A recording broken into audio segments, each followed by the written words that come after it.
Hello, everyone. Welcome to the GLORIO Chat, the best anime podcast on the internet. I got to admit, I've been playing the Nier Replicant remake. You took my bit from me. You took my bit from me, Jill. I was going to talk about how sad I am about. Well, I wasn't going to get into all that, but I did kind of neglect my anime, so I had to marathon everything last minute here. Are you talking about the prequel to the critically acclaimed Nier Automata? Yeah. I'm talking about the mid-quel of the Dragon Guard series. Dude, I ain't even fucking joking. I'm not fucking around. I literally saw someone straight up ask the question on Twitter, hey, do I need to have played Nier Automata before I play Nier Replicant?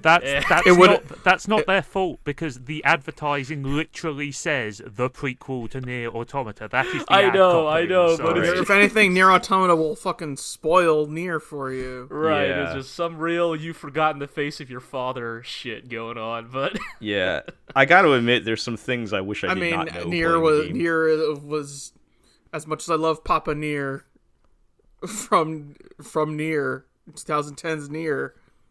If we're calling people who didn't play that as if they've forgotten the face of their father, it was a fucking absentee father. So, like, Fair I enough. mean, who would have played that game? I also think that the big twist in Nier, like, disclaimer, I have not played original Nier, but also the big twist in Nier is not such a huge twist that you couldn't guess it was coming, I'm going to say. Regardless, I said, though, I do wish there's things I didn't know playing this I feel you. right now, but look, well, I think we could all agree, shout-outs to Jameson Price's performance. The way he pronounces Yona will always stick in my head. Yeah. Nice. But yeah, wild times that we are playing a remake of that game in 2021, but good stuff. All right. This is an anime podcast, so let's refocus here.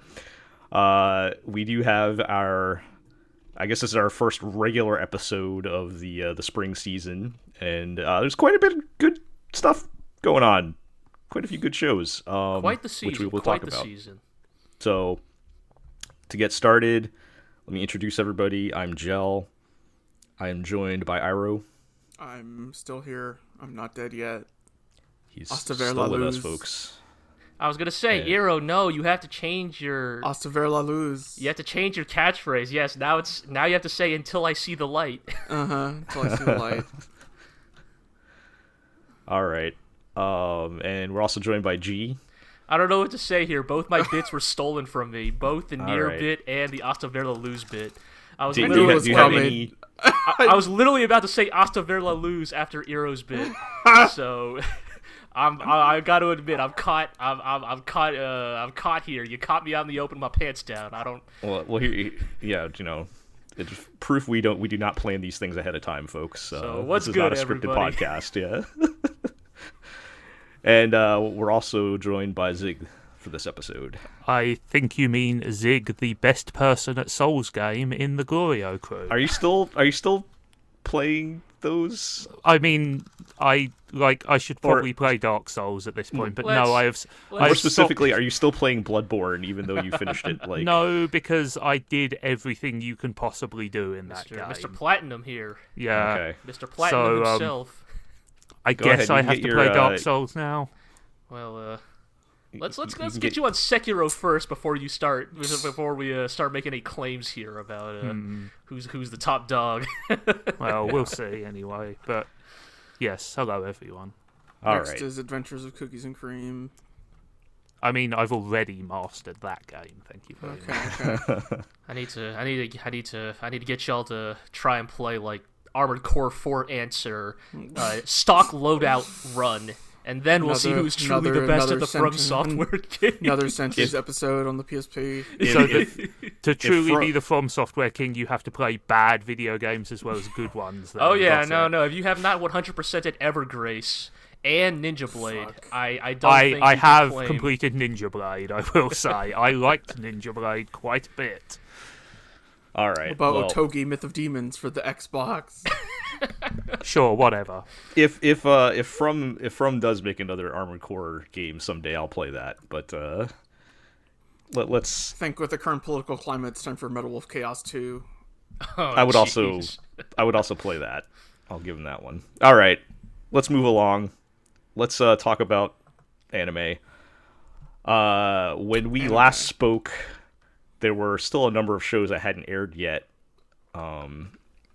Most of them were not did not seem worth putting on the podcast. So go check out our first looks if you want to get impressions on Shaman King 2021, etc. But one of them that is worth being on the list is To Your Eternity, one of our most anticipated shows Yay! of the season. Speaking of feeling like crap, wow. I would give a very cautious yay. Yeah. So first 2 episodes came out since we last spoke. Just, I guess, brief synopsis, since this is our first time talking about it. It's Ira, why don't you explain it? What is the show about? There's there's a shape-changing orb, and it transforms into various forms, including a kid who died a miserable cold death in the Arctic. Spoilers. Look, And I mean, we already perfected our summary last time. It's what if John Carpenter's The Thing had feelings? That Right, is okay. To Your Eternity. Yep. Or it's learning feelings or something. It's learning and, feelings. Yeah, this show's Good. it's heavy. Oh, It's yeah. good, Oh, like but it. it's heavy. This It's is good not. so far. It's not. It's not light that first episode, huh? viewing. episode. That As first Iroh- episode is almost like a miniature movie in itself, really. Oh yeah, no, like that first Yes. episode could be like some kid's graduation like animation school film, and that kid would get a Netflix deal. Right. It's what would have happened if Makoto Shinkai was less obsessed with skies and more obsessed with orbs, perhaps. But yeah, there's a lot of suffering Yeah, but going I on. just if we But there's wanna also, actually, like, but I don't want to paint the show as like misery porn. Yeah, it's definitely not misery porn. There's certainly I think a thread of hope running through it, but I think my fear is that without careful guidance, it may become misery porn. Though I mean, as a person who has read much of the manga, it is certainly. I don't believe it will become that. If your tolerance was enough for, say, Wonder Egg Priority, it will easily be enough for this show. sure. I mean, like, I don't necessarily. By saying that, I don't necessarily mean I want it to become a barrel of laughs or anything. I think when you're telling a longer form story like a 13-episode anime, you have to carefully parcel out your tragedy and triumph. Or in this case, a 20-episode anime. So. Oh right, yes, it's an unconventional. But length, I yeah, forgot. like I think I think we've everybody has been talking about the first episode, right? Like the very the very tone setting first episode with the dog and the boy. But I think for the sake of this podcast, it almost might be worth getting into episode 2 actually, Yeah. because in some Yes. ways that actually. If episode 1 is a tone piece that sets the bar for what to expect from this show in the grander thematic sense, episode 2 is probably How it's going to be from now on. a little bit more of a realistic setup for okay, now that you know what kind of show this is, now we're going to start introducing the plot, the universe, the primary characters for this part of the story, and Yep. so I guess I'm curious as for right. Gel and Zig, since you guys did not read the manga, what do you think of the introduction of March and the society she is a part of, and sort of some of the implications that have started to have been established there? well, my question that I wasn't sure of is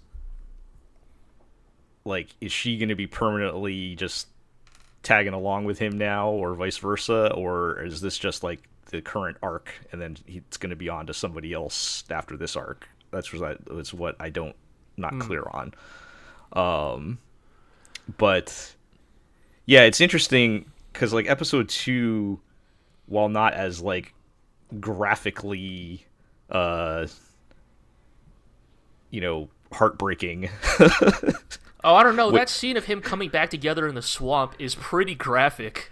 Yeah, but I mean, Yes, I know as what opposed you to mean. watching him slowly die in episode 1, the societal implications are like I was getting angry because I was like both angry at what's happening in universe, and it's like also like these are things that have happened in history. Like it's like I mean, like the history of human sacrifice is complicated and weird, but well, not even just specifically the sacrifice, but like women treated as commodities and things like that. Yes, Right. I mean, absolutely. I think they do a good job of like March's like childish behavior kind of does a surprisingly good job of like it helps immediately set the tone of like her indignation because she is such a young naive person, right? Because she has not been ground down by the realities of the world she lives in. Her outbursts, which on one hand could be seen as childish, on the other hand could be seen as very honest, of like, Right.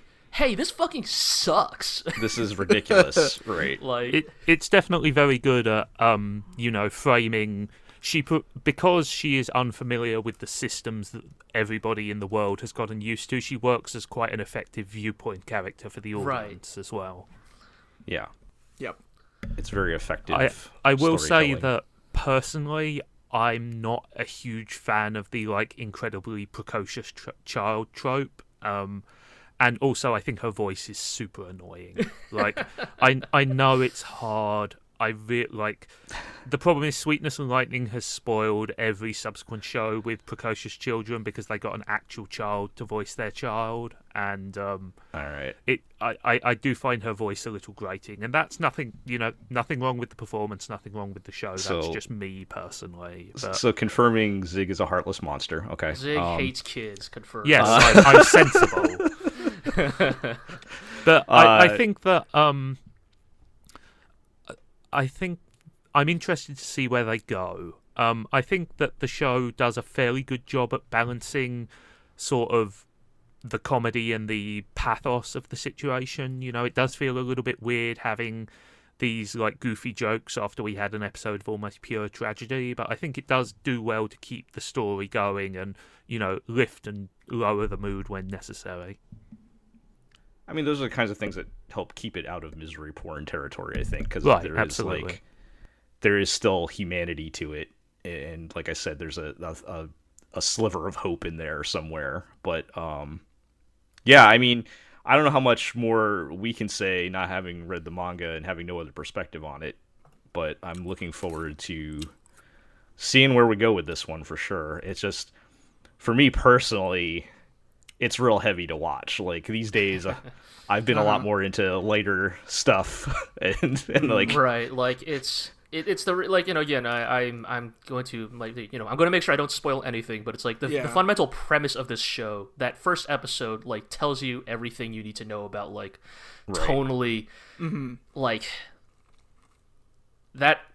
Fuck, I can't even say his name. They haven't even named him yet. Ah, Christ! I was hoping they would have used the moniker the orb goes by so that I could just say it out loud. The here, creature. The well, orb, we've seen how he orb. like has to transfer bodies and things like that. But Like, yes, you that's- know the rules, yes. right? He gets new forms from do I. from dead people, and he is an immortal, ageless creature surrounded by very, very mortal people. And like, just harden your heart for what's to come. Yeah, there's the sadness of immortality thing going on, right? Definitely. But I guess speaking of the sadness of immortality, we can I was going to say that links quite nicely into another show that's going Yes, on we at the can- moment. we can move on to our next show. Let's talk about Vivi, Yeah. which Yeah, I'm into it. has been surprisingly Yeah. really maybe, good. I maybe want the to- dark I want to- horse of this season. I want to open up with a hypothesis, which is this is absolutely a show produced on the Princess Principle method, which is we had a great idea for a time-traveling cyborg Terminator / adventure story, and to get it made, we had to put idols in it. Like, that is absolutely the production process for this show. I don't know. Like, I think the fact that she is an idol on the rise and is sort of almost like a sleeper agent activated every 5 to 15 years is I kind think of they've neat. made hay with it, but also I just couldn't care less about the singing and stuff. But that's the thing. Like, that idol stuff is like barely like even. That's like prominent in the 1% of episodes. what's Right. going yeah, on, though, it's, right? I it's the know, and opening. it's It's the 1% too OP. much. But that's the thing, right? Is like it's such a like minor part, and like I don't know. I thought it was feel pretty like- great in episode 5 when they start the OP with her singing it live. Yeah, no, look, I actually kind of liked it, like, because it's not that major of a part, right? It's not like it's not, the show is not about like her ganbare her way to the top, of the idol charts or whatever. It's more That's like all it is a- happening off screen. It is right? it is a texture. It is a flavor of the story. Yeah, that, and informs her character, but it doesn't it is not the focus of. The, yes, like, absolutely, overarching narrative. and that's why I still think the show is extremely good. I just think that it is superfluous. I don't think it achieves anything one way or the other. I mean, I don't know what else you would have made her in the story, but Yeah, I mean, personally, I rather I'm the first to be like, fuck the idol stuff, but like, I think within the framework of what the type of story Vivi is, like, I actually think it's a rather clever setup, because she is basically like a singing animatronic at Disneyland, and so like in a weird way, that is perfect for an ageless robot, right? Like, she is basically the equivalent of like It's a Small World After All puppet on the ride, and so like. right, that thing's going to be around for 50 years, right? Like, it's almost the perfect place to be for a robot that just needs to like exist physically Yeah. active. in between these like these Right, if she was like a janitor bot somewhere or something, she'd be like, she wouldn't make it that long, right? right Um, so, I guess I think you could achieve a similar effect by making her some sort of low level worker, a waitress or an usher or something like that. And again, I don't think that the idol stuff is bad. I think it's fine. I think that they've done a good job of integrating it into the story. I just think it is very clear that they added that on to sell image songs and figures and stuff like that. I mean, maybe they did, I but if don't- that's the case, then I think they've done a really good Yeah. job of integrating it, because like every musical number that's come up in the show so far, I've been like, yeah, that fits. Like, this was That's appropriate, yeah. this was the appropriate moment for these robots to start singing. All right, let's talk about But so episode 3 and 4 is kind of its own little mini arc. So oh yeah, what's interesting is we kind of have the big we had the 2 opening episodes that aired back like at the same time that they Right. released, and then it leaves on kind of a cliffhanger of like what's going to happen, and then they just let's jump 15 years into the future. dude, shout outs to like the episode 3 like opening that just like it's one of those things where it's like, going back and rewatching the opening minutes of episode 3, if you're paying close enough attention, you can actually tell even before Matsumoto says anything. Like, the androids have been replaced with more like human looking ones. Right. Like the doctor, like the Dr. Light ass motherfucker. That's Right, he's older looking. he's older looking. Like, but it's also really clever because the opening minutes of that episode take place again in like Disneyland. And guess what? Disneyland now is probably going to look the same in 20, 30 years. Like, Disneyland is actually the perfect place to hide the Right. Passage of time. the passage of time. Right. On Main Street in Disneyland, it's still 1950, and it will be 1950 forever. Exactly. So like, and because Right. Vivi doesn't age, it's like it's the perfect way to blindside you. But yeah, I like how and so that arc was great. Like, there's also like, I love that there's some wild stuff going on in the show. Oh yeah, like I would say They episodes are 3 going and 4, for it. Episodes 3 and 4, and I've said this, and maybe I'll regret it later, but like for now, I am happy to say after episodes 3 and 4 that I think Vivi is this year's It Invaded. It is the like anime original that just comes out of nowhere and like Glorio's goes- number, what was it, 5 or anime or something of yeah, just like goes so 2020. hard in its like specific milieu and like just totally nails it every single time. Like, I feel like up until like episode like episode 5 starts up a new arc, and we could get into that a little bit. But like 3 and like episodes 1 through 4 form such a like great, just a great like arc of escalation, like from each episode to the next. Like, you know, episode 3 kicks off with the time skip, so that like you immediately understand. Oh, okay, this is not like Vivi is going on the 100-year adventure to save the future. This is like there are specific points in the timeline in which they need to act, and otherwise, because they are immortal, ageless robots, they sort of just go into standby mode in between. It's a really neat framework for the story. I think it's always interesting to me when you have a story where people are taking the long way to the bad future, if that makes sense. And, yes, and like you get to see the situation develop much more in detail. Because I feel like most time travel stories, it's like you have the past and you have the future, right? And that's it, right? Yeah, and then absolutely. like you just see they go back, do something in the past, and then you go back to the future and see the results.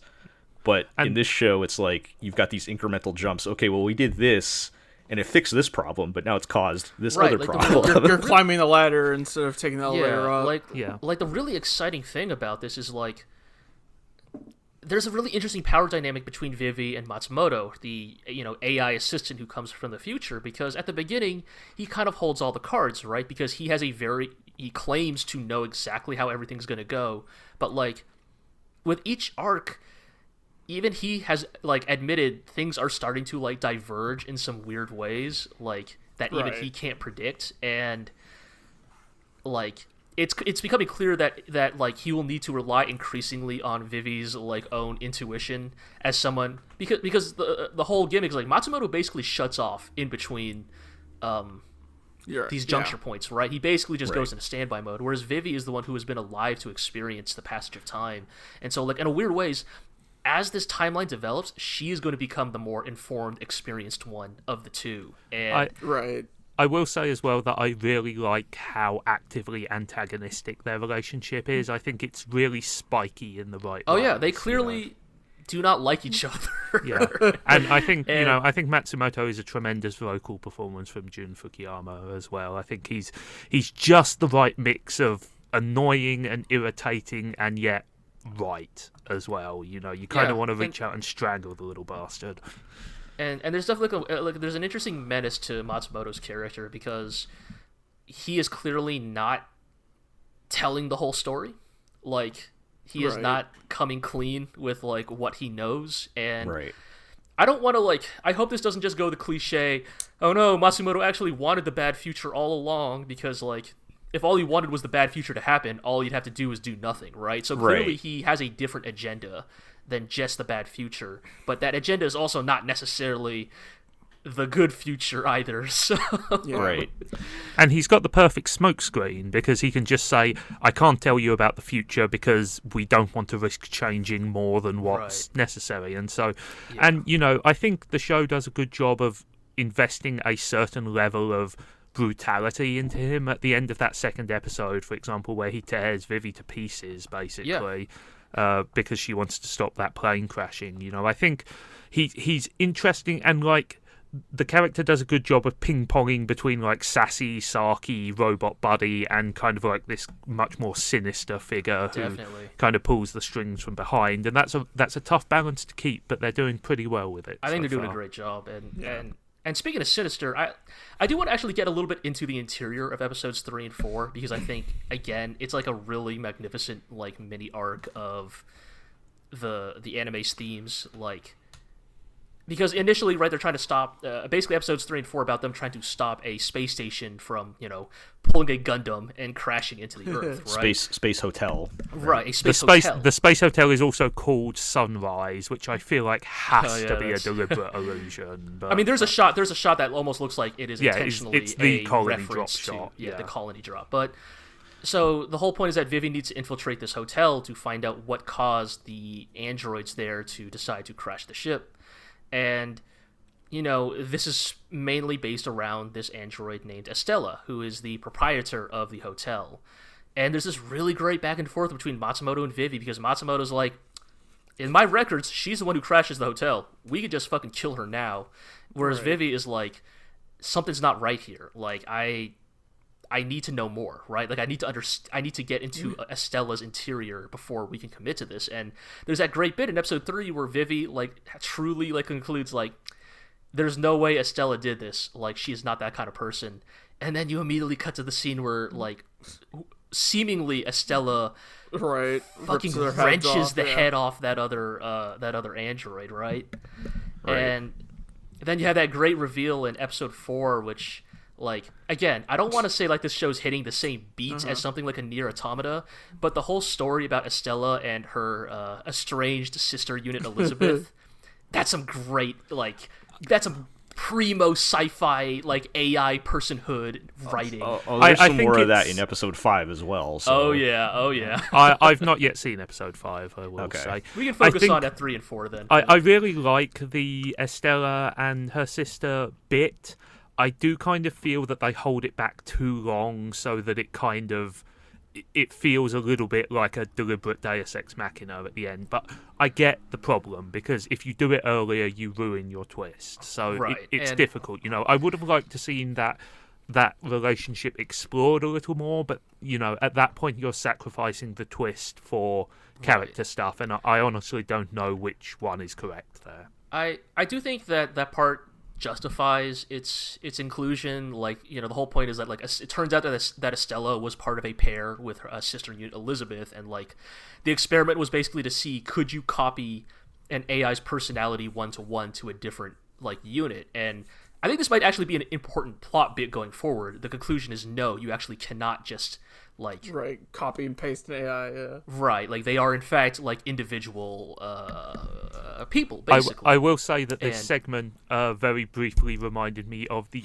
absolutely insane bit in the latest Railgun season, where they try and give an android emotions by cutting a girl in half and then giving her each of the halves an android half and then reattaching the android halves together, which is one of the most ludicrous things I've ever seen in an anime. That sounds like the Raildex universe for sure. But yeah. Okay. I have no response to that. It just briefly flashed across my mind as like, oh god, that really did happen, didn't it? But yeah, it's just, man, that is. So to give it, like, so the thing with Elizabeth, right, is so she was thrown out, abandoned because she was considered a failure, and she gets recruited by TOAC, right, the anti-AI terrorists who give her a new purpose. And like, on one hand, it's not only just the good animation that I'm shouting out, but I really want to just shout out in general the fight between Elizabeth and Vivi. It's, like, really well done. It's great choreography. It's great choreography. Specific shout outs to the way Elizabeth shouts Estella's name towards the end of that fight, like, because, like, she gets, like, beaten up early in the fight, and, like, her, like, hits her with the, like, reformatting right, virus. and her voice box, like, starts, like, modulating and getting, like, staticky, like a blown out speaker, and it's, like, just one of those, like, good details that reminds you that these aren't people, or not, these are not humans, and like, I don't think since Ana Fugo shouting Ernesta have I heard someone shout a name with so much venom as the way Elizabeth shouts Estella's name in as episode 4. Right. It's really good. So, like, I feel like we don't get to, like, point out really good sound mixing and sound effect work in anime much, but I think Vivi's been doing a really great job with it. Like, the clunky way that, like, Vivi runs, and, like, the metallic sound effects you get when, like, she's doing, like, really physically active stuff, and yeah, like, the speakers getting blown out on Elizabeth. There's a lot of really cool things this show is doing in general. Right. So yeah, we won't get too much into episode 5.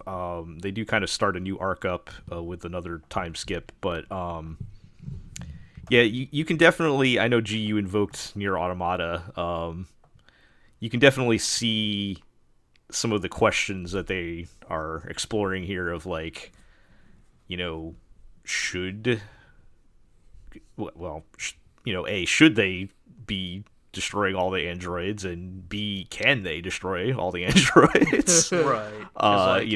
Episode 5, like, if you thought episode, like, 3 and 4's, like, scale was pretty big of stopping a crashing space station, episode 5 immediately kicks open with, like, oh wow, we're already moving to the next like Yeah, well, the because next level.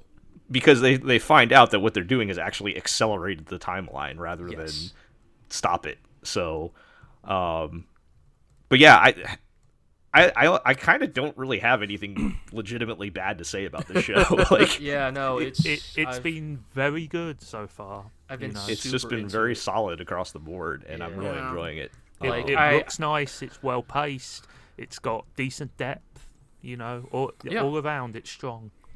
I am like watching Vivi with bated breath, especially with this current arc, because it's like I'm already like fucking like muttering "become as gods" under my breath with the current arc, and I'm like whispering to Vivi like, "Yes, go do it. Just push a little further. Do Yeah. it. Like just go sicko mode. Get a little crazier." Like I will Yeah. say I'm watching with bated breath as well, but that's because this is a Studio Wit production, and therefore at any Fair point enough, it could yeah. spectacularly explode. So, you know, but they've done Again, really they're- well so far. There is still plenty of room for them to mess this up, but I mean, we're 5 episodes deep now. Like, yeah. Not they bad. have earned a little bit of benefit of the doubt, I think. All right. Well, speaking of show that has not earned the benefit of the doubt. yes. Ooh, it's trying. It's trying, yes, is trying, but let's talk about 86. 86. 86, 86. I have just not on- watched past episode 1, Uh-huh. so I'm going to turn it over to you guys to fill us in on what's been going on since with that. I have also not watched any of it, but I will say that based on reactions from my timeline and people that I know, people seem really polarized on this one. Like, I you've got think people that is going fair. all over the place. I think that is very fair to 86. I also think some of that is. I don't want to make broad assumptions of people, but I think it is also like there are people coming from different walks of Angles, life, yeah. at different angles, and maybe extrapolating, projecting too much onto 86 is maybe the way I would put it. Because here's the thing: the best, the absolute highest praise I can give to 86 is that this is an undeniably political piece of fiction.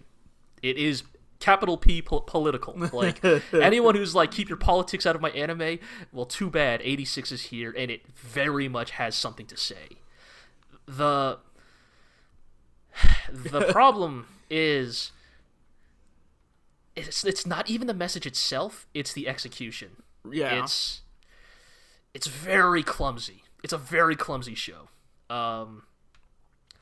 Does it feel like, because I get you, there's definitely the politics in there, but does it feel like the author isn't actually trying to say something and is just using that as set dressing, and then you can I think it's interpret like it how you wish? certain things in episode 3 were very pointed in a specific way that like something that wasn't thinking about these things wouldn't be, but also it's still like I'm totally unsure as to whether they're doing it for real or not. If that makes Yes, the way I would put it is that taken like purely out of context, the individual things that 86 is doing, like if you were to describe them in a like bullet point like list on Wikipedia, sound pretty good.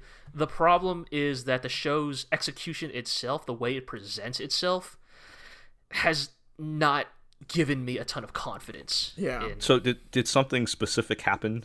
Sure, we can. All right, Might as well so- get it. We should do this in a pair because 2 and 3 both do something very political that both sort of flub the execution for different reasons. So, so as a quick summary, the show is the one about the like sort of vaguely dystopian future world where mankind is fighting this like 1984-esque like conflict with its like East Asia, right? We've always been at war with East Asia sort of setup. And they claim that they are winning this war through the use of unmanned autonomous like robots. But the twist is that actually these robots are piloted by the marginalized groups of this country that have basically been turned into a convenient source of fodder. Wow, I don't see any way this could possibly be political whatsoever. right. Like even from episode 1, the fucking like loser 4chan chuds who are like, get this politics out of my anime. It's like, dude, it's right there in your face. It could not be more like obvious, like what this show is doing. But so with all that in mind, our protagonist, who is part of the oppressive maybe white European coded nation, Yep. she's one of the good ones because she's nice and she doesn't call them slurs. And she cares when they die. Right, like there's already like she is immediately like portrayed as like white savior. Not only just a white savior, but very much a like moderate white liberal. Like, she just cares so much about these people and, like, on the ground. Right, like there's almost this feeling of and everyone like, else is like, you care too much about those nobodies, and she's like, no, they're not nobodies. I care so much. Right, it's like her arriving at the conclusion that minorities and marginalized people should be treated as like humans is like considered in this universe already above and beyond the call of like social justice. So like for us looking from the outside in, it's a little hackneyed. I mean, yeah. And episode 2 has this moment where at the military academy that I guess she used to come from, she's an alumni now. She's been invited to attend a class. I forgot what we were talking about, and now I have remember. to bring this up. Yeah, and it's the typical straw man, shitty old man professor explaining, and this is why the marginalized people are basically animals, unworthy of basic respect or decency.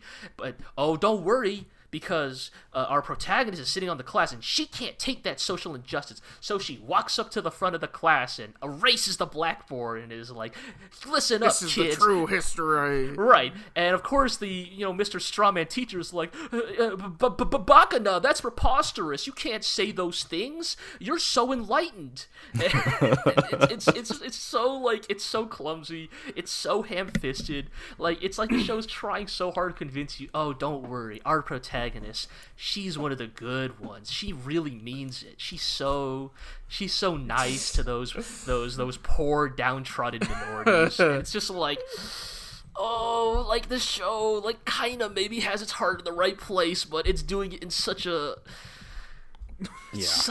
bad way. Yeah, and it sounds a little sledgehammer to crack a nut, so to speak. Right, and here's the problem. Because episode 3 does this again, but here's the thing. From the other side, episode 3 actually does it well. And that's the part that scares me. Because in episode 3, she's like, it's about her trying to like start the fort, because she wants to form a rapport with her new squad. Right, and the thing is that these squads are like physically disconnected. They're like implied to be at least hundreds of or thousands of miles away from each other. So they communicate. She just plugs into her RTS setup in her office with her, it's Ender's Game. It's Ender's Sextuple Game. monitor. Yeah. Right. And so like she's trying to like form a friendly rapport. So it's very much it's like very youth pastor like, so tell me about you guys, like what are your hobbies and all this stuff, right? Is that a cat? Tell me your cat's name. Right, and the squad. And the great thing about this is that we are shown the perspective of the squad, and they don't like. There's no like big like dumb hackneyed like I hate this girl moment. It's just a lot of like really like resentment, right? A lot of resentful sideways glances, and this is the part like the show's driving me crazy because it's doing some good stuff here, right? Like the squad, like it's literally like any marginalized person, any minority who has ever like been in this position knows what it feels like to like listen to like some white moderate tell you about how much they care about how I would have voted for Obama a third time, and you just can't help but be like.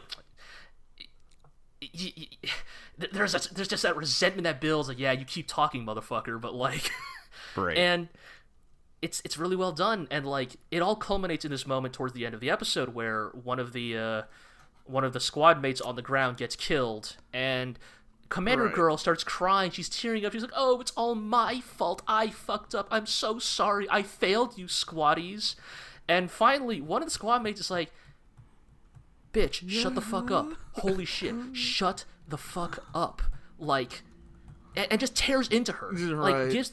And like, everything this dude says in his tirade, I 100% agree with, because he calls her performant. She calls her woke. He calls out her performative wokeness. He calls out like her like self-centered like hand wringing, right? About how like when this like white moderate liberal complains about how it's all her fault, about how now she's trying to turn herself into the victim, right? It calls her out like you don't actually care about us. You've never even asked us our names. You were more interested in our cat than us as human beings.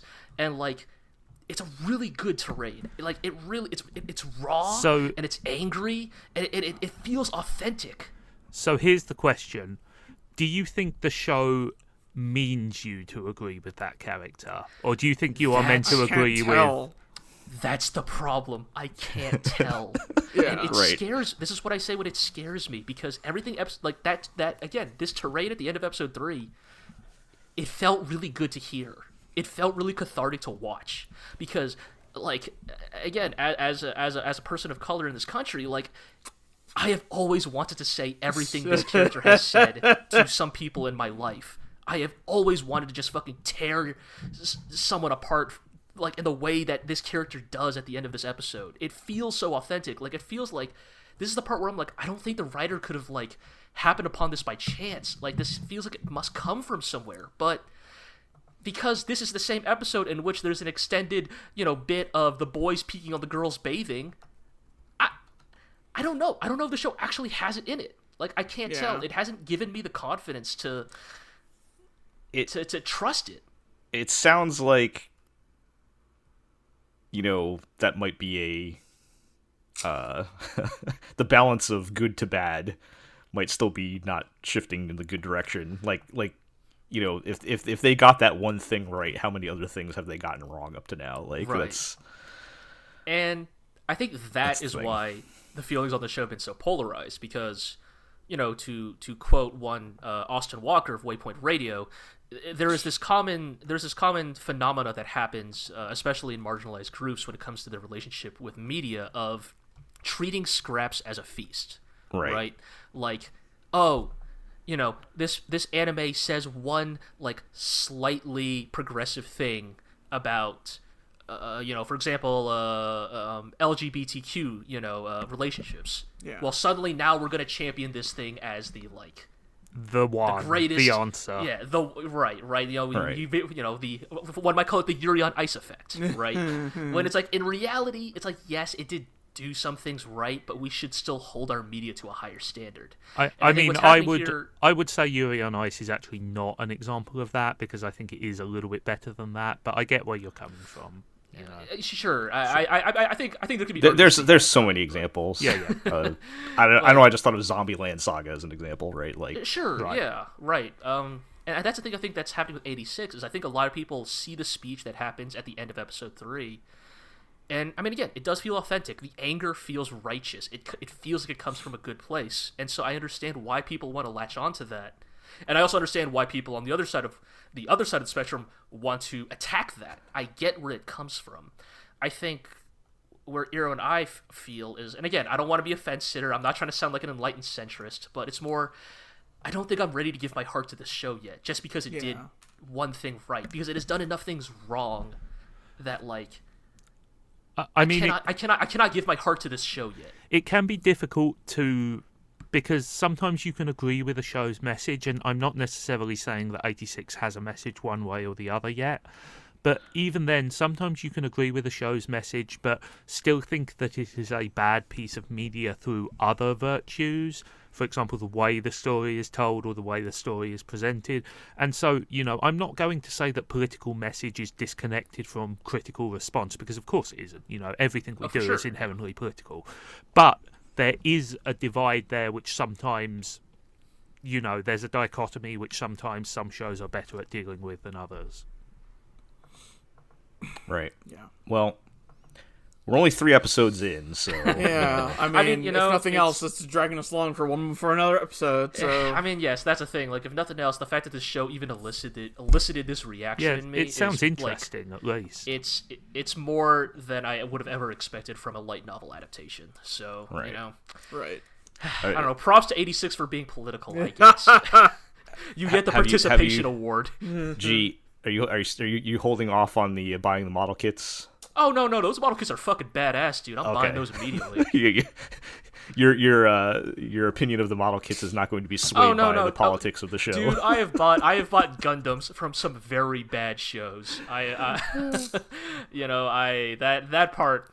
part it's very easy for me to I saw they also separate made those. I saw they also made a model kit of the handler girl. I don't know if you saw that. Oh yeah, but, I did see that. Yes, they. I mean, of course they Wait, would. how would Right? they Yes. like a kit or a figure? I think. Is it a figure? No, it is a kit. It is a kit. It's a kit. It has Oh. interchangeable face. Hey paints. man, fucking, after the like, Super Fumina, Right, yeah. anything Right, is right. possible. It is. I think it is explicitly based off of the Super Fumina framework. So right. yeah. Okay. Then. Let's move along to shows I'm only watching. Yep. I need to shout out once again Pretty Boy Detective Club. I feel like I did a bad job explaining last time how hard it is to talk about this show. So Because- after our last podcast, I watched the first episode of this. Okay. I was just going to say the presentation has a lot to do with my enjoyment of it, and it's very hard to convey that across the words. So I just want to say that part of it first. A lot of this show is style, and for some people that's not important. For me, it's part of the enjoyment of the show. What I will say after that, so since then we've had episode 2 and 3, and it's kind. So the first 3 episodes are kind of the intro arc of how the main girl ends up joining the Pretty Boy Detective Club, which we all saw coming because they basically show her dressed up as a boy in the first shot of the first episode. But how we got there was a little bizarre, and I kind of loved it. So just to explain, because I want to just explain this because I think it kind of gives you the idea of the tone of the show. But in the first episode, the main girl talks about how when she was a little girl, she saw a star in the sky, and that inspired her to want to be an astronaut, and that was her dream while she was a kid, is she wanted to be an astronaut. But for various reasons, it was not going to happen because nobody actually gets to become an astronaut, and her parents told her she had to give up on her dream by the time she hit her 14th birthday, right? So she could not find this star again. She tried to find the star, and she has not been able to find it. And I'm thinking this is just analogy for your dream and chasing your dream and giving up on your dreams and all that. And so she enlists the help of the Pretty Boy Detective Club to help her find the star. Okay.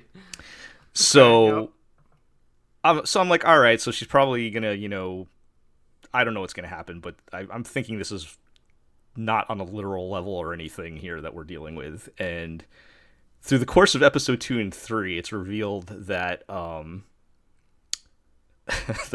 the reason why she couldn't find the star again is because the star was actually a military satellite that got blown up. Oh, clearly, of course. And Okay. Fabulous. she had witnessed this military satellite being blown up, and once the Pretty Boy Detective Club found this out, this mysterious organization, probably hired by the government, is now chasing her. Oh. Okay. So she disguises herself as a boy and joins the Pretty Boy Detective Club. Maybe the real twist will be that satellite was actually a hotel run by an AI. Yes, And- right. And So, it burned up. The evil government organisation is chasing her for something that literally anybody in the same hemisphere of the planet could have seen. Here's the thing. Oh wow. So she's did like, actually- well, clearly somebody else could have seen this as well. Okay. Okay, and And and it turns out no, she's the only one that saw it because she actually has super powered eyes. mystic eyes of satellite perception. And I realized this whole time, like, her design, she's an anime girl that literally has stars in her eyes. Okay. Which- and those are real. They're not. And- That's not a stylistic choice. She Yes, actually and has like she actually has super powered eyes. Oh my god. And because yeah, you see an anime girl with stars in her eyes, it's like, okay, well, that's just another Tuesday for anime, right? Yeah. Right. But yeah, no, so she actually has super powered eyes, and she's the only one that saw it. And then they reveal that the various members of the Pretty Boy Detective Club also have low-level superpowers of some kind. Of course. We haven't seen all of them yet, but they reveal a couple of them. Oh, And okay. I won't give all the details of the rest of what happens, but basically they have to get her out of the jam of hot anime lady chasing her down, trying to kill her. And at the end, she chooses to join the Pretty Boy Detective Club. And so now I'm assuming they're gonna solve other cases or whatever. But yeah, I mean, I it's a lot of fun. There's a lot of wild things going on. It's very stylish. I'm enjoying it. They did reveal the important fourth rule of Pretty Boy Detective Club, Okay. which, if you recall, rule number 1 being be pretty, and then number 2 is be a boy, and then number 3 be a detective. And so rule number 4 was be a team. Was that teen or team? Team. Okay. TAM. Like teamwork. So Yes, they're like teamwork. going to show us the real superpower of teamwork. then. Yes, well, they kind of do that Real in Pretty Boy episode 3. Detectives were the friends we made along the way. Yeah. Yeah. I don't know. So- I mean, I watched the first episode and I thought it looked amazing and was completely empty. So, like, I have a deep-seated apathy to Nisio work, and I didn't see anything in that first episode which convinced me that this was any different from his earlier material. So I know people are super into that kind of thing, and more power to you, you know, but it's not for me, I'm afraid. Yes. I've come on this podcast knowing that I have no chance of convincing any of you to watch this or enjoy it. I mean, I but, watched that first episode. or enjoy it, being the caveat. But the yes, I very much like it. So, moving along, the other show on here that I'm only watching, I didn't think I was going to talk about Super Cub, but I did want to mention. Was this the show that had no dialogue? Almost, it had very little dialogue in the first episode. Yeah, so this is the one with the girl who basically gets her Super Cub motorcycle, or I don't know if it counts as a motorcycle or if it's a scooter. I don't know. I believe it But, technically is a motorcycle. Yes. And no, I'm liking it. They introduced the friend character in episode 2, which has livened things up a little bit.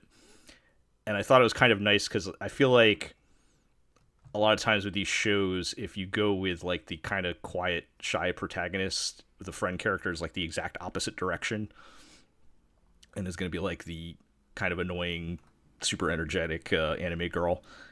And her friend is definitely like a little bit more outgoing and whatnot, but she's still also kind of a motorcycle nerd. And it's still like the show's still chill, but they've managed to bring the energy up a little bit. And it's just like episode 3 is like them kind of figuring out. It captures the feeling of if you ever get into like a new hobby and you start figuring out like all the other little things you need. Oh, So- Yep. Uh-huh. You guys know, I'm sure, like, you know, I don't know if it's a gunpla or something Absolutely. like that, or just you know, It's anything. It's everything. Right, the 13 anything- articles you read that each have like their own take on like here's the 8 things you need to have to Right. like How am I going to build my gunpla if I don't have the exact type of sandpaper? You're not a Time real right. gunpla builder unless you have this knife or whatever. exactly Right. Hand nipper. Yes. yeah, I mean, like, I was thinking about like when I got into guitars, and like that's a huge black hole. Yeah, right? that is like a nightmare pit with no bottom. But yeah, no, she gets her motorcycle and she starts driving around. She's like, huh, well, I just bought all this stuff and now I don't have anywhere to put anything. So then she finds like a little box thing to put on the back of her bike, and then she's like, oh, the wind keeps getting my eyes. I got to get a new helmet or something. And then she's like, she's getting like different helmets and goggles and things. I know that sounds kind of boring. No, but I'm actually like that feels like a relatively like fun, grounded take on what getting into a hobby is actually like. I can Right. see the charm in it, certainly. it is very charming. Yes. So many of these anime that are about hapless, aimless girl joins a club, acts like, by next week she has bought everything she needs to be a part of the hobby, right? Like, Right. whether it's a sport or an activity, it's just like Right, and they're I just mean, instantly good at it. And Yeah, an great. awful lot of these shows are also just like vehicles to have, you know, cute girls together in a room. And I'm not saying Right. that like I'm not necessarily saying that a show has to be specifically about the thing that they're doing the club on and nothing else, but there's a difference between using the hobby to bring out characters and just using the hobby to put a bunch of girls on screen. Also, Right. is this girl like is this girl rolling or something? Because like I feel like getting into motorcycles specifically is a pretty expensive. I mean, the Honda, the Super Cub is famous for being like the cheapest, most reliable, most bargain basement thing in the universe. So yeah, so she gets a deal on the Super. It's like an old used Super Cub that she gets for because like. I was about to start literally googling Honda Super Cub prices right now to kind of get a feel for what we're talking about. Put it here. this way: I'm fairly certain it's the most produced motor vehicle ever. Yeah, I think that's correct. Yeah, because it's very cheap. And like in episode 3, she was looking for like a face guard or a new helmet or something, and she couldn't afford it, so she ends up buying a pair of goggles. Like that's so she's actually supposed to be broke. No, I'll point out also not a club. They're not in a club. It's just two people who like motorcycles. Yeah, I mean, I think so they don't even have that. As that weirdly whole, inconsequential as it seems. I mean, going without that sort of very formal cookie cutter template, I think, is a good sign. Yeah. There's a little bit of what would I say? Very obvious Honda product placement going on, but I find that stuff amusing most of the time. You should watch Kamen Rider. How long until it crosses over with Bakuan? Yeah. Oh no, this is like the polar opposite of Bakuan. Oh yeah, fuck. I mean, like I'm looking at prices for like the newest, latest model, and like I gotta be real. It might be cheaper to get into Super Cub than guitars. Like, if I'm gonna be honest, it probably is. There's also the fact that the newest, latest model is basically the same one they made in the 50s. Like, that's part of the secret. How much is a Super Cub? The newest 2021 model is $3,700 USD. That seems pretty That's reasonable. pretty crazy. Yeah. Yeah, I mean, not like bad for a motor vehicle. Yeah. They are especially prevalent in what you might term the developing world. Like you can't walk a block in Hong Kong without being hit by one of these things, for example. Yeah, I think she buys like an old used one for like $1,000 US or something like that. That's not bad. Yeah. So. You could but yeah, no, it's for more than that. Yeah, right, exactly.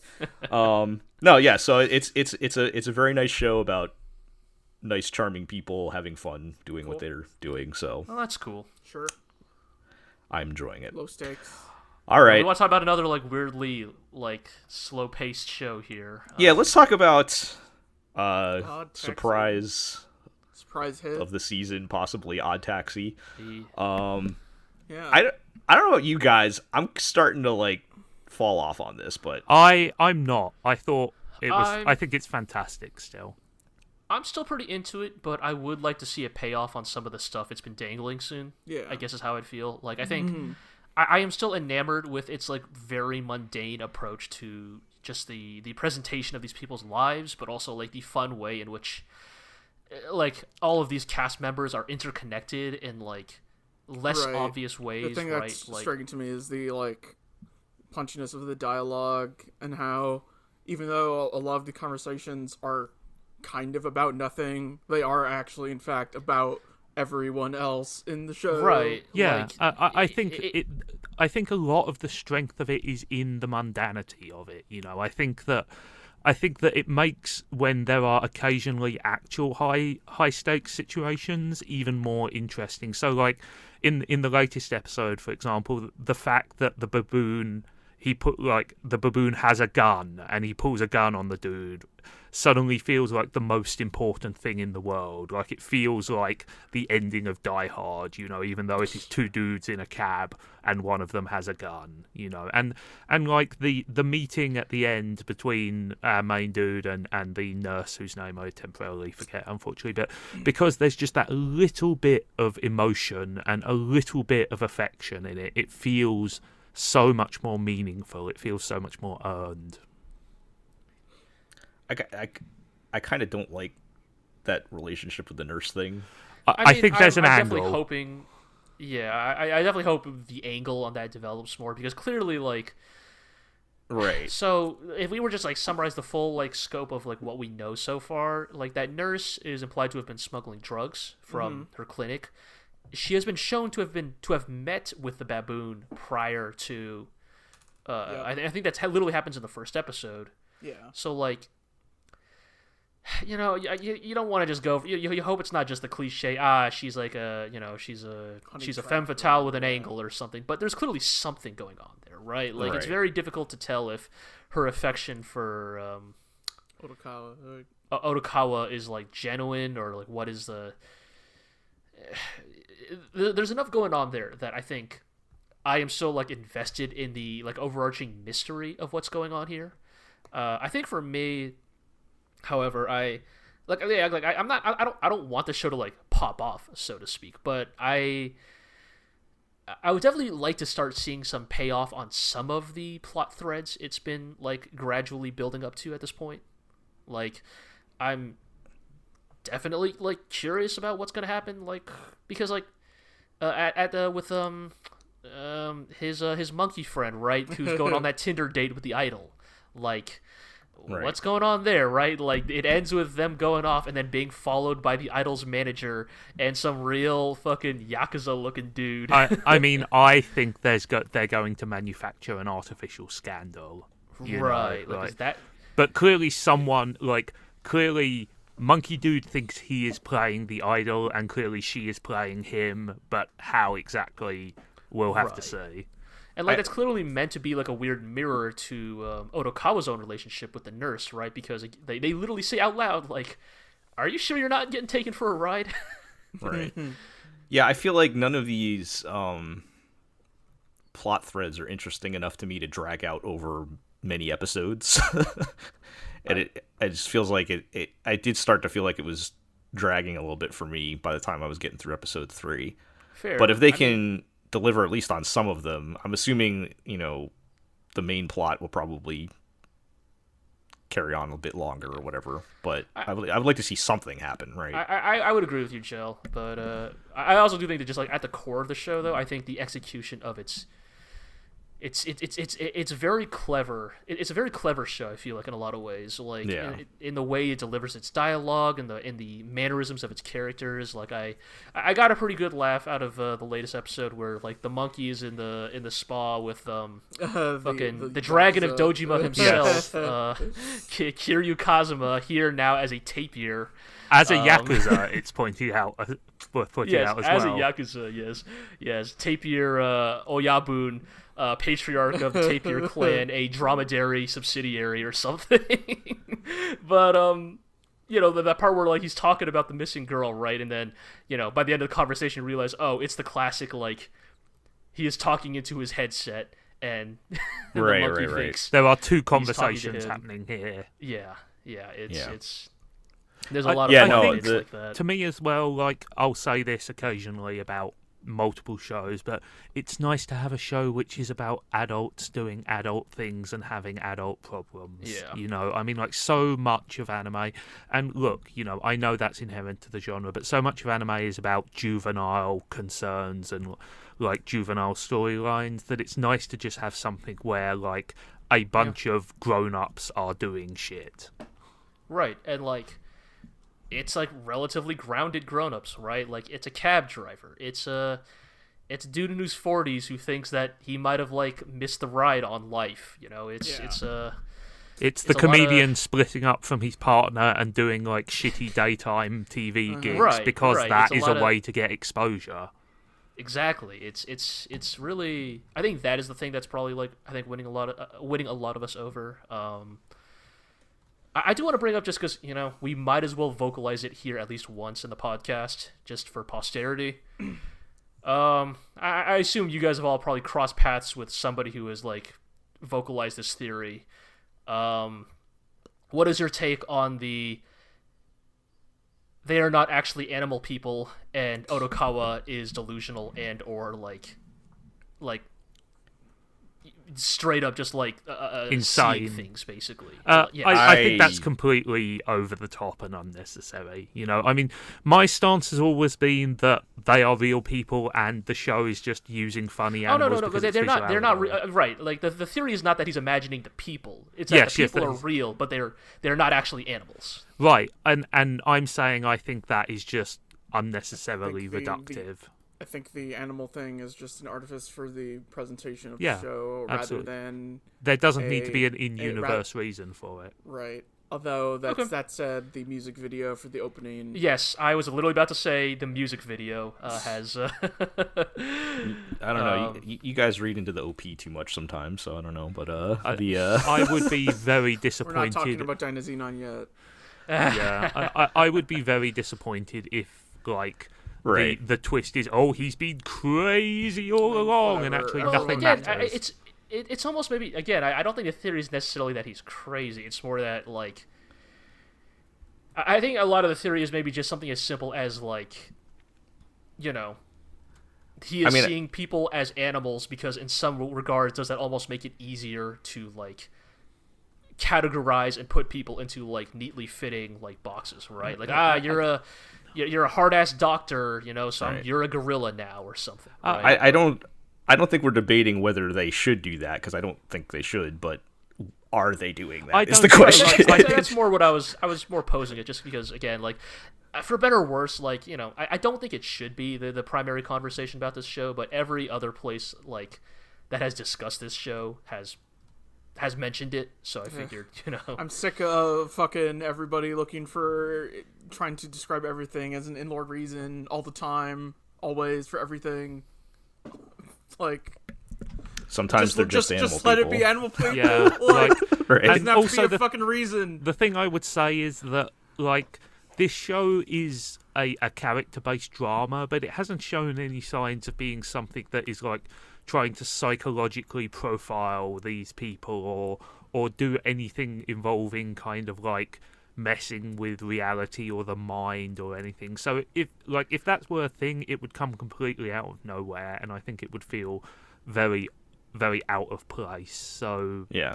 I think don't we all agree that would not be a yeah, great. but I was going to say I don't but- like it, and I don't think it will be the case either. all right, Yeah. Hey, just wanted to We get get our predictions on. get the tape predictions now. out there, just for posterity's sake. I mean, I like the idea of the main character being an unreliable narrator to a certain degree, because it's Otokawa clearly has some kind of secrets still yet to be revealed. Here. Right, and they keep mentioning that dude is suffering from some sort of insomnia, right? Right. That's So something in that direction is fine, but the specific twist of they're all actually real humans, I don't think. that would I mean, as Sure, I've thought. said, to me at least, my perspective is they have always been real humans, and I think that's evidenced by the fact that there are animals in this world, there are birds and various animals that exist in fiction. So, and Right. ultimately, I don't think it matters. It's purely a Right. presentational thing.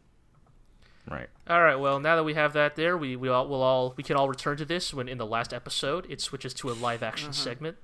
Hell yes. If it's just live action walruses and bears and monkeys and stuff, then I'm absolutely down for that. All right. Let's move along to talk about Godzilla Singular Point, straight out of Netflix hell.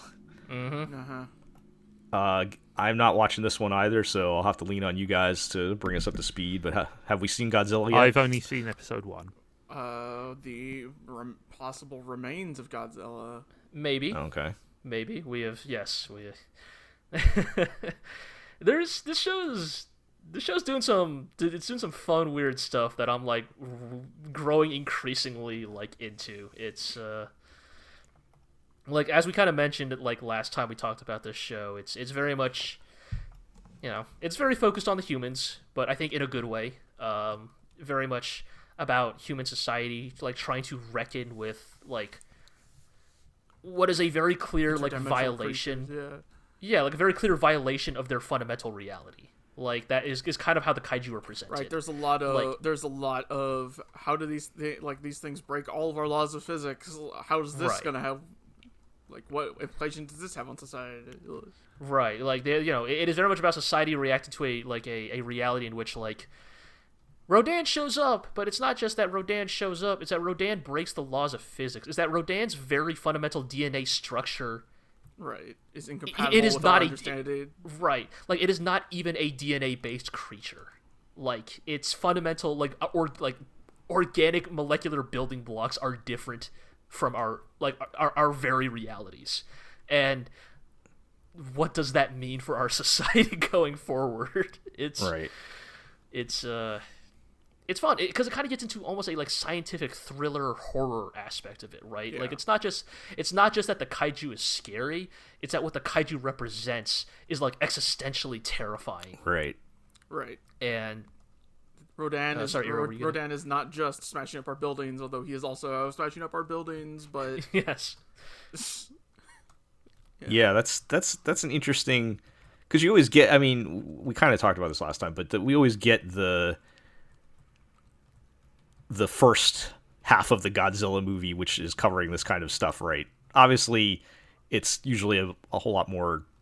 Well, depending on what era of Godzilla you're talking about, sometimes it's more campy or whatever. But the you get the scientists talking about Godzilla for the first half of the movie, and then Godzilla happens, right? Or depending on the movie, maybe later. Who knows?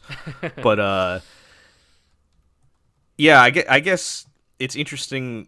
So, I mean, you said they found, like, is it possible just Godzilla does not exist anymore? Like, that's, like, what they're going for? Like, like a thing of the past? But, or 4 starts to introduce the implications of time travel.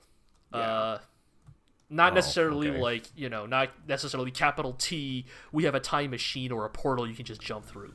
But it begins to get into this implication that the very like particles that these kaijus are made of is like so different from our own dimension. right, they're like that, fourth-dimensional particles, and that fourth dimension is time. So right, like there's a fourth dimensional property to these particles that these kaiju are made of, and there's this implication that like this might not be the first time it's happened. It will not be the last, and it is becoming increasingly difficult to tell like what that actually implies. yeah, The latest episode begins to introduce a little bit more of the government conspiracy angle. There's a part of that episode where some yet to be introduced government agents are unsealing a very large bunker that has been buried very, very deep underground and is clearly containing something very, very large in it. But we do not see what that is. We're beginning to see more kaiju other than Rodan. Right. Hints of them. Not necessarily like what they are.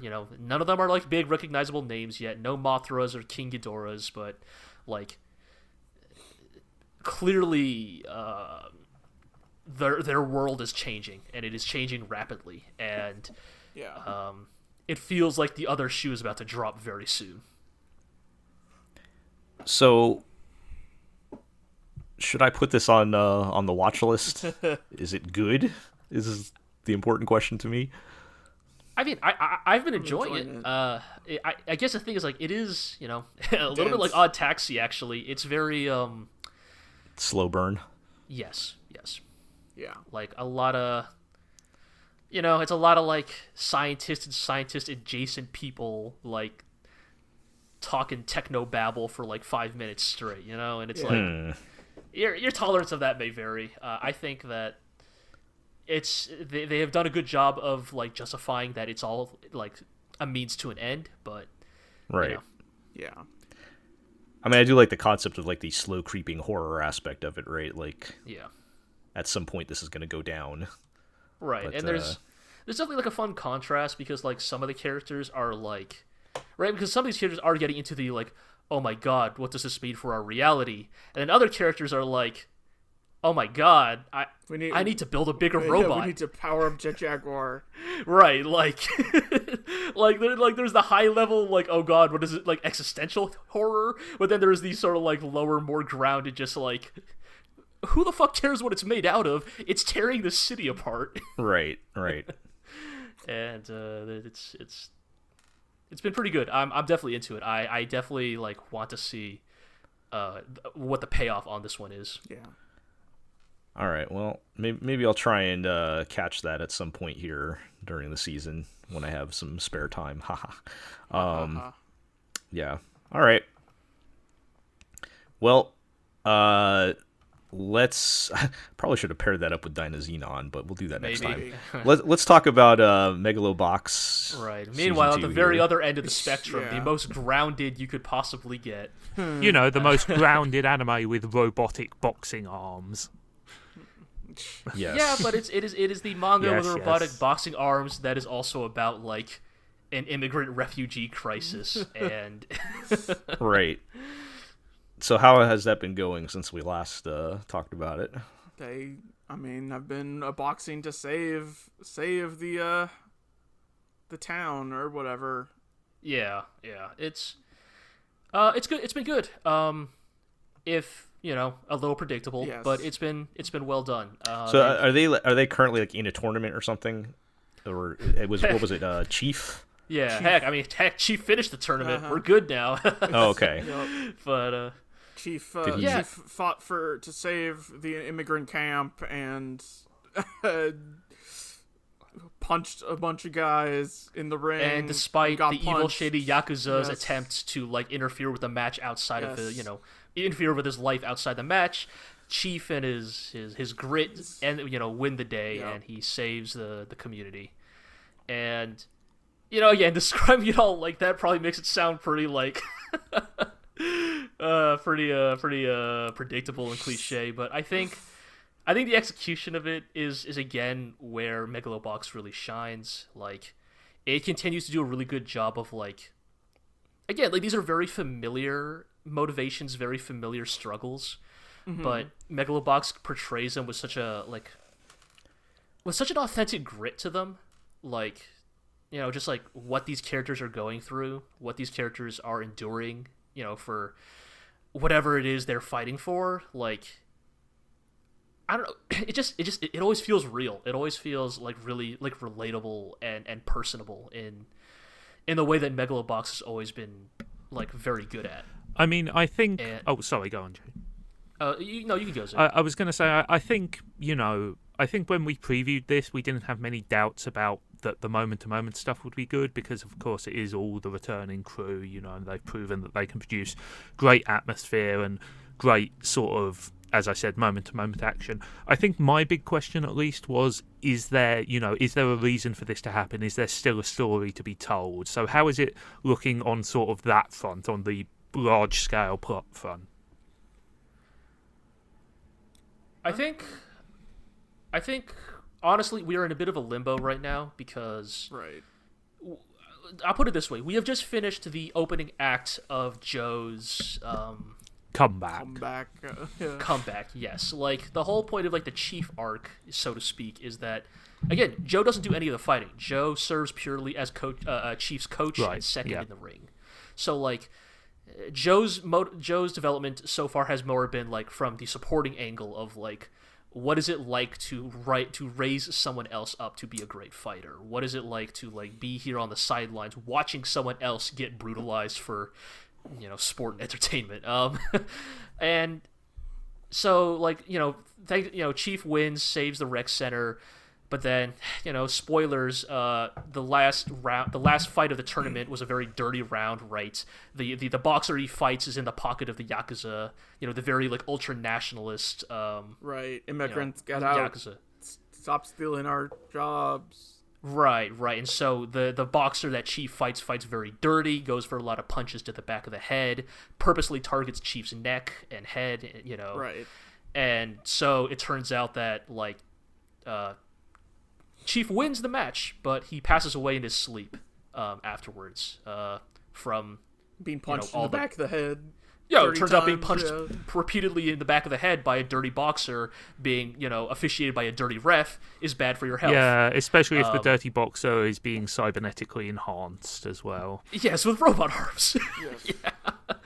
And so it's like, but the thing I like about it is that they are not implying that Joe's going to go out for revenge, right? Like Right. the implication is not that Joe's going to set off to get revenge for Chief. It's more like it is much more the melancholy like fuck, Chief knew the risks. Like, he's a megaloboxer. Like, you play this game, you know where it can go, right? Right. And so, like, there's that melancholy aspect of it, but, like, I'm glad they're not going down the road of, like... But also, Chief retaught Joe the value of, Right, is the fighting for what you implication believe in. is the implication that he's going to step into the ring himself again, then? More like, Well- it taught him to, like, he needs to go back and confront The that past. which he ran from. Yes. Like, Right. Gotcha. The implication is more, it's not necessarily that Joe... I mean, look, it's a manga about boxing, so Joe will get into the ring again. Eventually, But yes. right now, the bigger conflict, which I think is more interesting, is more that, yes, Joe will need to...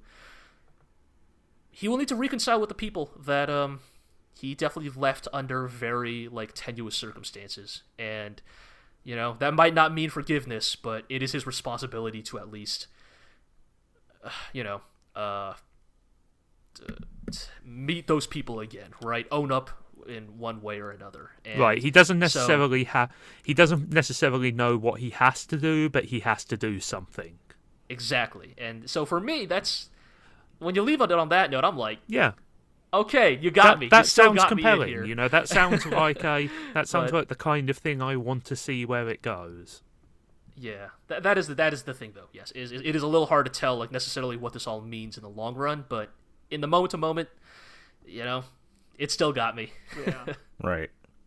And I think, with sequels, finding a new story to tell, a different story to tell, and rather than just rehashing what happened in the first season is a good thing. Yeah. Also, there's the implication that because they give Chief's gear, which is explicitly stated to be a high defense gear, to Joe as he leaves, and so the implication is that he may ditch the gearless Joe, these like inherently self-destructive, like angry gearless Joe moniker. Right. Right. Like Character in a weird development. ways, donning. It's almost fantasy-esque, right? Him donning the armor of a fallen comrade will, in a ways, reinvent him as a character. And Right. I think here for also it. though that perhaps if he does put the gear on, I think that will I think that would be a sober reflection of an older, wiser, perhaps more physically damaged Joe as well. Right. I mean, I think that having him put on the gear would be a good realization that, like, your ideals can't shield you like they once did. Sometimes you just gotta put your head down and get the dirty work done. Yeah. All right. It sounds like they've struck a really interesting tone for it. Yeah. yeah, for sure. Sounds pretty good.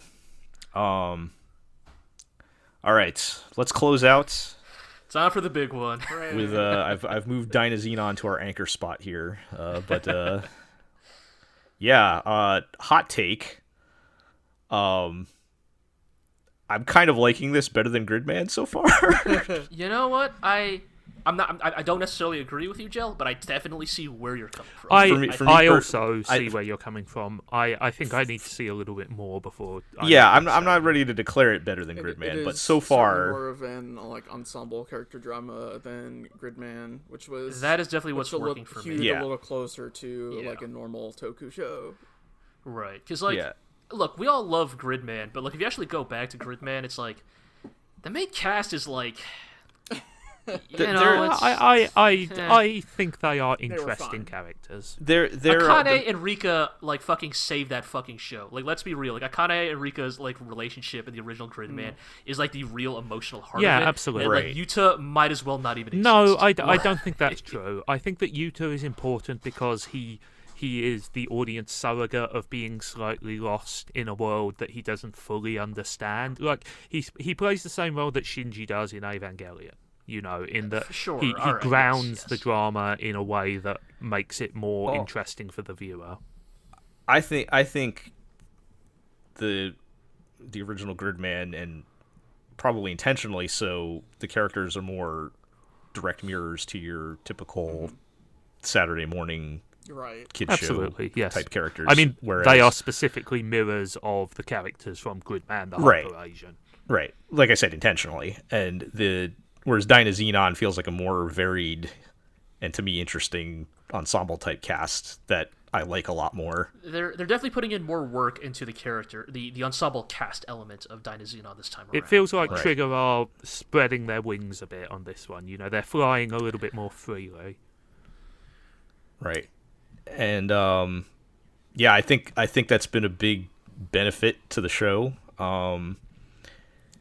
We're still kind of in the same format of, at least for now, kind of monster of the week type of things as we meet the various kaiju eugenicists here. And with a kind of sort of vague over story which hasn't really coalesced yet. I mean, we are now settling into the episodes 4 through 8 section of an anime like this, right? Where it's like the first 3 episodes helped set up the characters, it helped set up the stakes, and the motivations, and now we are sort of like, not like filler, but like I think we are beginning to approach the part where like it's more like these episodes exist so that we have more time spent with the characters to like, get a better feel for their interior. Yeah.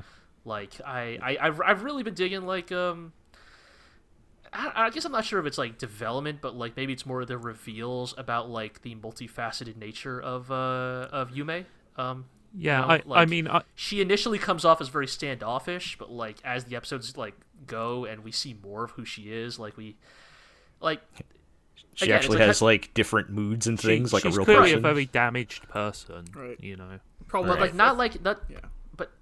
but not damaging like the like well, I mean she's an anime character, but not damaged in the like I'm damaged 24/7, right? Like we see her hanging out with her friend. Right. I the one feel with like those glasses, scenes and, like, are very important, even though Yeah, we have no and- idea who the other girl is really. Yeah, like, I mean, just to I see think. Yume. Let me clarify. I think she is damaged in the way that real people tend to be damaged, which is, Like- there is something wrong deep underneath, but that doesn't necessarily mean that they're 100% incoherent or incapable or anything Right. like that.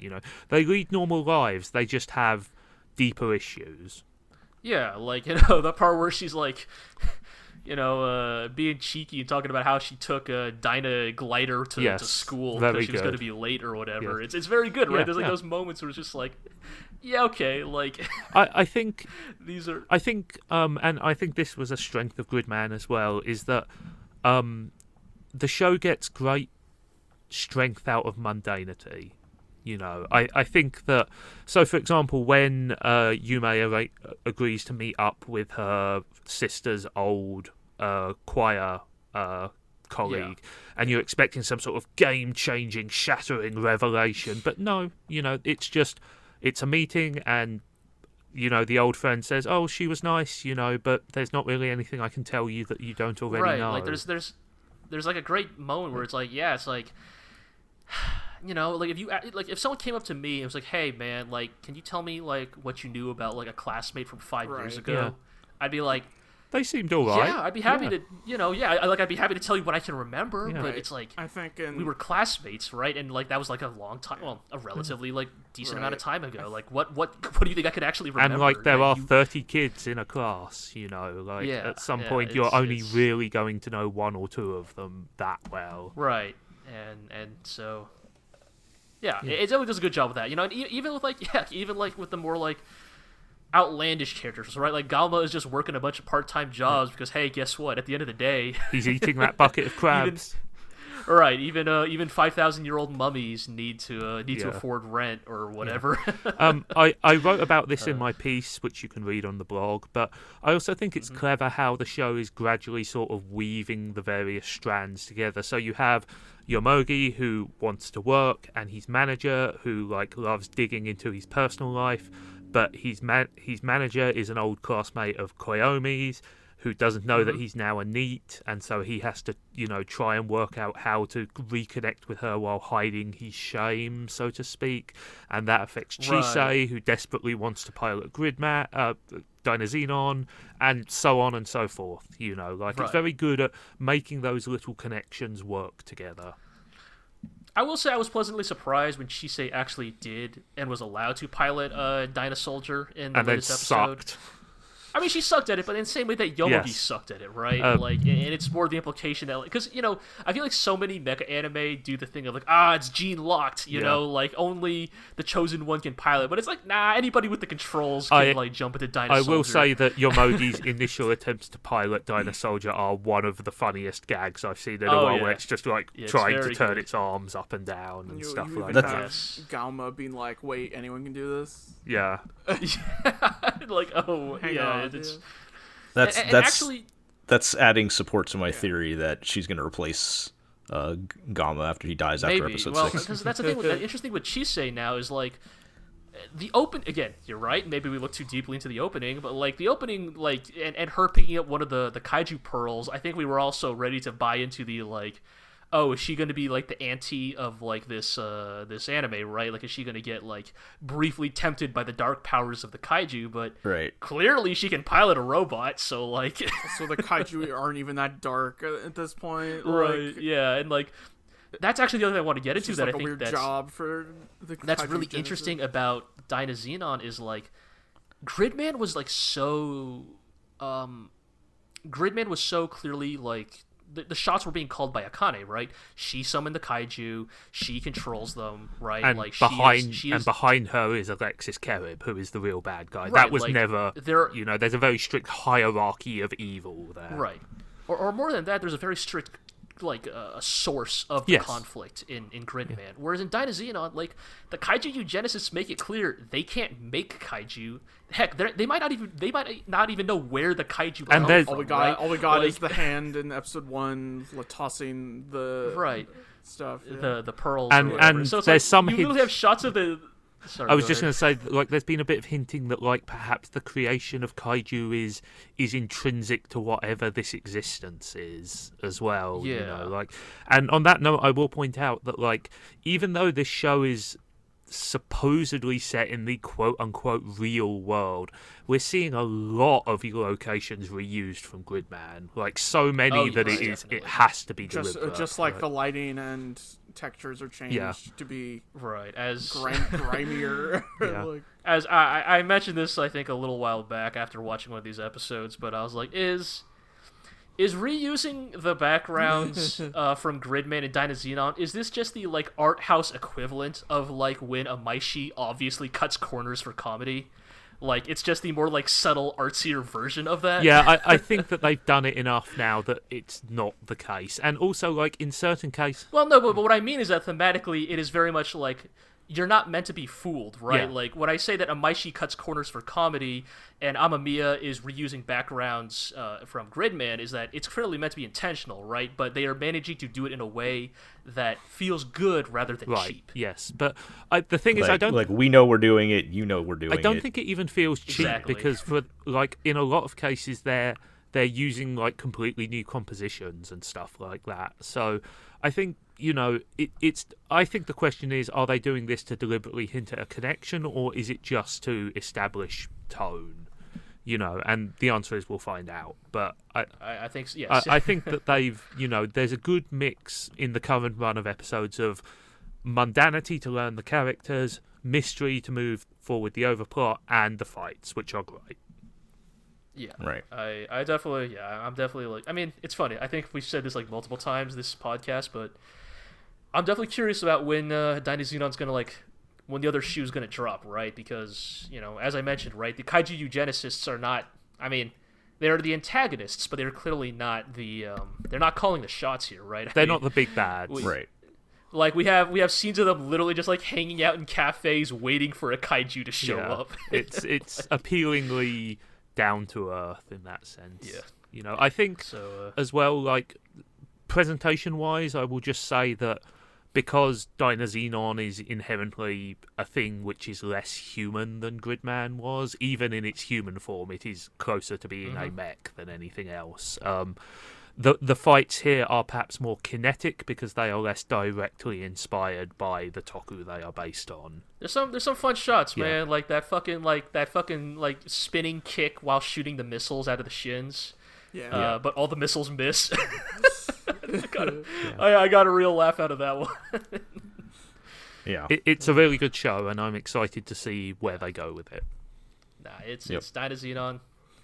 I'm glad we're here. I'm glad we're here with Dynazenon like this. Like, Yeah. I think Yeah. before it aired, I think we were all like not worried, but we were all definitely like, can Trigger, like, can they Do it again. do it again? Yeah, I mean, Right. I think there's always a think, risk, you know.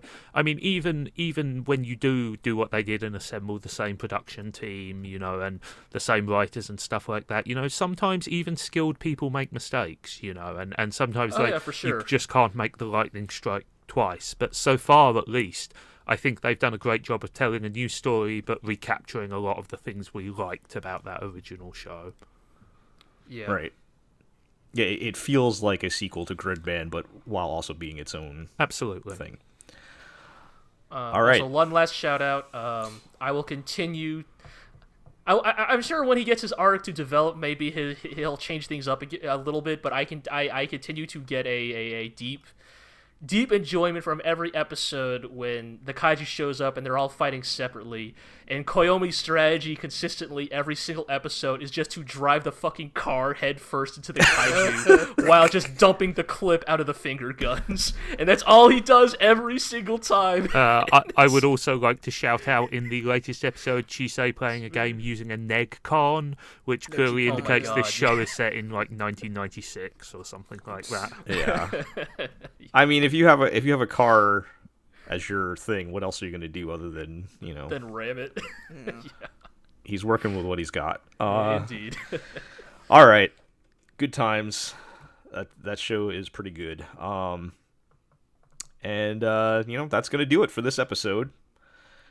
We'll do our bit of housekeeping here. Zig already mentioned he is writing about Dynazenon, so you can check that out at theglorioblog.com, along with whatever else we may end up posting in the next couple weeks. As I noted on And, Twitter, I've gone from writing about sad teens to writing about sad teens, but this time with Yes. robots. Sad teams with robots, right? Yeah, and check out, you know, all the first looks that we did for this season, including some of many of them that we did not mention here. Even some of the new shows that came out since our last episode. So, you know, you can go back and check those out. You can follow us on Twitter at the GLORIO blog. You can subscribe to the podcast on iTunes, Google Play, Spotify, Amazon Music, Podbean, Stitcher, and you can also check us out on YouTube. You know, like, comment, subscribe, ring the bell, all that good stuff. And, you know, tell your friends, tell your enemies, and we'll catch everybody next time.